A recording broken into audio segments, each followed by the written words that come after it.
Well, hello everyone. Welcome back to Red Tool House. We love this time of year and sitting out on the front porch, but we have the challenge of mosquitoes and other biting bugs. So in this video, we are going to try to put together a planter that has mosquito repellent properties, but also has some things that we can use in the kitchen. So come along. All right, so when we built this house 20 plus years ago, I wasn't really country porch sitting kind of guy, and now I am. But so we've got this tiny little porch on the front of the house, but we still enjoy it. Yeah. It's still, sometimes if there's 4 of us out here, it looks a little funny. But we have to be a little cramped. But we enjoy it. Early mornings, late in the evenings, this time of year, cool breezes, all that type of stuff, comfortable temperatures. But of course, that invites all the bitey guys to come along and hang out with us. Right. So it can get a little out of control sometimes. Yeah. So there's nothing like ending the day on the front porch with the cool of the breeze, sounds of nature, and a good book and some coffee. Yeah. So sometimes she'll let me come out as long as I don't talk too much. And I enjoy the same thing. I love the cool breeze. I love to hear, you can hear all the birds going on right now. Sometimes we'll hear the whippoorwill start singing right there at dark. Love to have a pipe and just enjoy that. So it's a really peaceful opportunity for us. Until the mosquitoes and other biting insects show up. Yeah, then it's not so enjoyable. So we've been doing a little research to see what can we do to not have to use sprays, to not have to necessarily burn citronella candles. It's not a favorite of mine. And so we know that there are plants that have some mosquito repelling qualities. So we've been looking into those. Yeah, it depends on who you read, because they're just like anything you find on the internet, there's 60,000 different opinions on this. So we've been doing our research to see what makes the most sense, or got to find a place to start, right? Right. So it's not necessarily that they repel. It's more likely that they are masking the scent of warm-blooded creatures. And so these scented plants that we're going to use are going to be kind of to hide our smell. So you're buying plants to hide my scent? Exactly. How big are these plants going to be? We'll see if they're enough. I don't know. It's a huge plant. So our plan is several of these plants are herbs and things that we can use in the kitchen, so which I'm excited about having them close to the kitchen instead of having to go out to the garden in the midst of cooking. So they'll be close by. So it's interesting because that's kind of the ongoing, I wouldn't call it struggle, but the ongoing perspective that Kelly and I have. You know, she, of course, you look at her, you can tell she's a person that likes to address aesthetics, likes things to look good, likes things to have aesthetic value. To me, I'm all about function. You can tell by the way I dress. So this combination of having ornamentals and herbs that can be used for food and prep, you know, to me it's like everything you plant we should be able to eat. So it's this really neat combination. Well, we didn't even say anything about pretty yet. We just said mosquito repelling and used in the kitchen, but they are pretty too. Anyway, yeah, so this idea of having this nice little mashup, and of course it's got to be right here by the porch. We can't just have it out here in the yard. It's got to be right next to where we're sitting, because with our research we've done, it's not like, okay, you've got one plant over here in the corner, it's going to take care of everything. Right.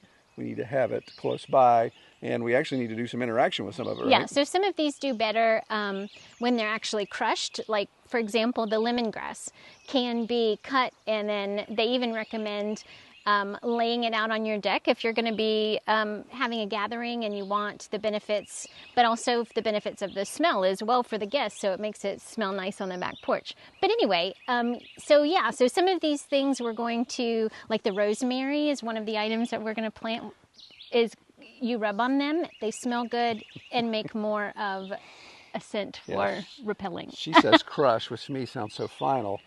I think fondled, but that doesn't sound good either. So somewhere in between there, we're going to keep the plants alive. We're not going to be fondling the plants. No. But we're also going to massage them. There's going to be some tactile interaction with the plants to be able to get them to exude there. To get more of the benefits. Right. Yeah. Okay, we should probably move on. Yes, let's do. To help with this project, YSTAR WPC sent us this raised bed. WPC stands for wood plastic composite. And the material reminds me of the composite decking that you can buy. It's made from 100% recycled materials for the sides, and then the corners are made out of extruded aluminum. So this should last a pretty long time. Troy put this together and said it took about 15 minutes. So pretty easy to get together. It is pretty stout, and this particular one is about 2 by 3 in size. This also has a shelf on the bottom for anything that you might want to store beneath your plants. Troy is preparing the site now, doing a little bit of work to level up the area where we need to place this beside the front porch.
These slats inside of here have some play in them, and so whether we slide them either direction, there's going to be some gap. So we're just going to put some cardboard in here.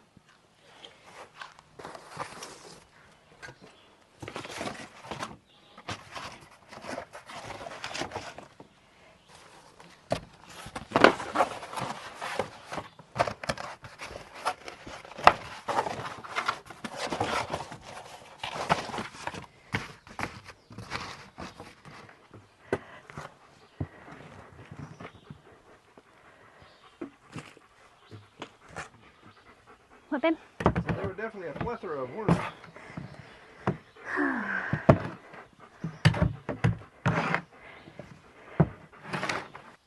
So first things first, I wanted to lay out all of my plants to just see where they were going to fit in this bed and if they were going to fit in this bed, trying to arrange them in a way that possibly the taller or the bigger plants towards the back, the shorter plants towards the front, depending on where the sun was shining or where the sun is going to hit the plants.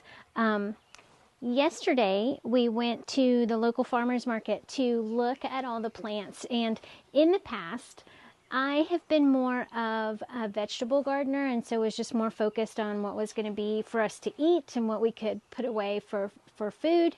And so I've never really ventured into the whole realm of flowers, and so when I went specifically for this project to be able to plant this bed in a way that was going to hopefully repel the pests, but also to be something pretty here at our front door, it was pretty exciting. So Troy had to keep me reined in running to and fro, looking at all the different plants. There were so many beautiful things.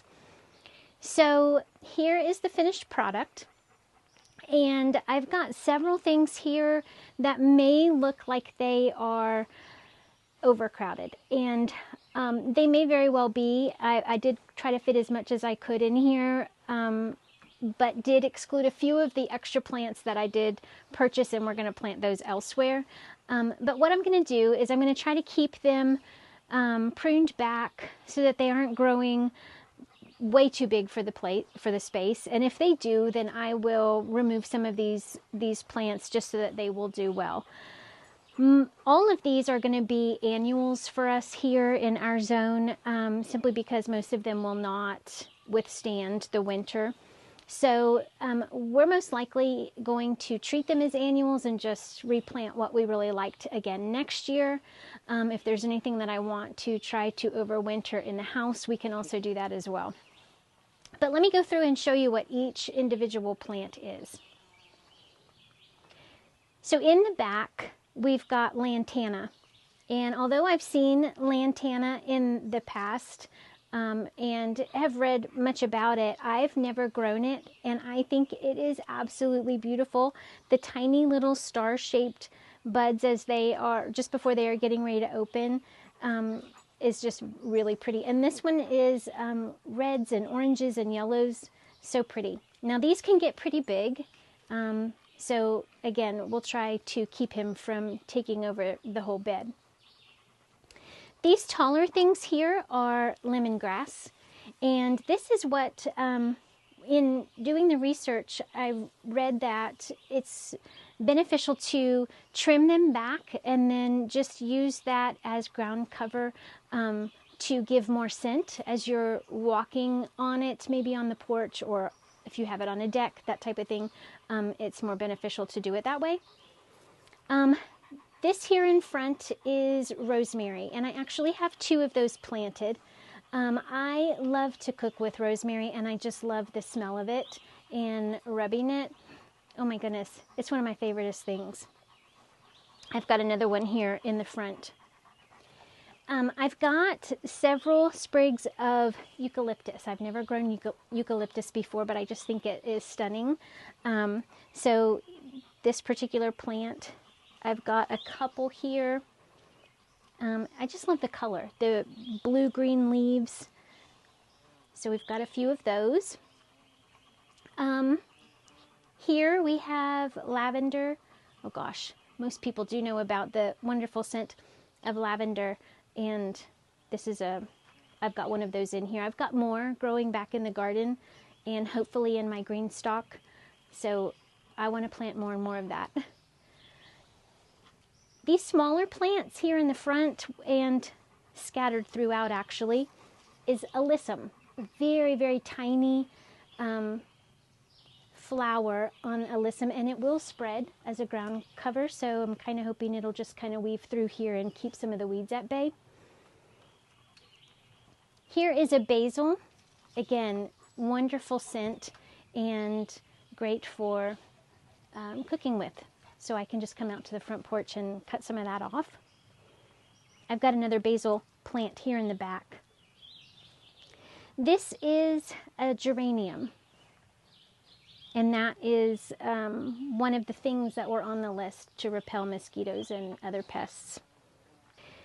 Over here is Thai basil, which is another one that, spicy Thai basil specifically, I don't know if there's a difference between spicy Thai basil and Thai basil, but anyway, also supposed to be a great repellent. And then I've got a smaller variety of lantana on this side. I believe the first one says that it can grow up 3 to 5 feet. We're not going to let it grow that big. But this particular one only grows up to 18 inches, I believe is what it said. 15 or 18 inches. So it's a smaller variety, but I chose this one because it's a little bit of a different color with the pinks and the yellows. And then this is called a polka-dot plant. It's pink and green leaves. I just thought were stunning, and I wanted to add a little bit more color to the bed, so that's why I chose that. No repelling qualities, just for aesthetics. So I am so excited about how all of this turned out. Again, I'm not very creative when it comes to putting plants together for beauty. This is really my first time working with flowers like this, and so but I'm very excited how it turned out, and I'm excited to have these herbs close to the kitchen, or much closer to the kitchen than the garden, so that I can just come out here and and cut off what I need for dinner. But I'm excited to see if this helps out and allows us to sit on the porch with a few less bugs. So we will see how this goes. And when I do the rest of my updates during the summer of the rest of my garden, I'll be sure to update you on what this is doing and how it's looking. We want to thank YSTAR WPC for helping us with this project. And if you're interested, you can find a link below. Thank you guys for joining me, and I will see you on the next one.